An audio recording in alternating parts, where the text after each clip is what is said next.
Hi, I'm Lauren from LSP Actions, and let's jump in and add some floral overlays. There's a really cute image.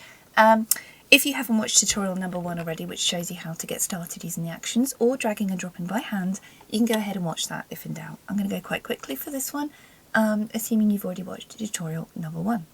So I'm going to click Apply Floral Framer and locate the coloured floral botanical branches from the LSP Actions website on my computer.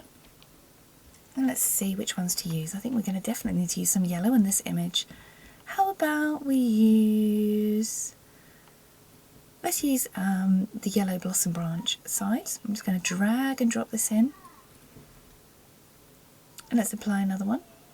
And we go down, let me see, here. We're just adding them into the sides of this image. It's like a shoot through because you can see the blur, you can see the sharpness, the depth of field is already added in. I'm just going to click lighten up on these a little bit so it matches our scene a little bit better. And we're done. I'm really happy with that. Before and after.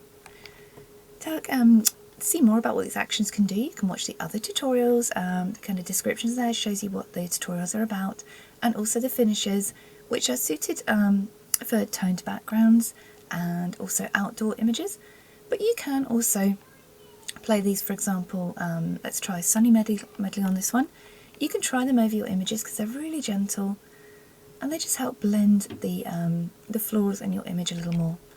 A black brush is selected for you, so you can paint this off your subject if you want to. So there we have before and after. Before and after. Really, really quick. What's that? Just 1.5 minutes that was. Gorgeous. So please check out the other tutorials. Enjoy using these. I can't wait to see what you do with them. Please tag me in the LSP Actions group because I'd love to see. I'm Lauren. Thanks for watching.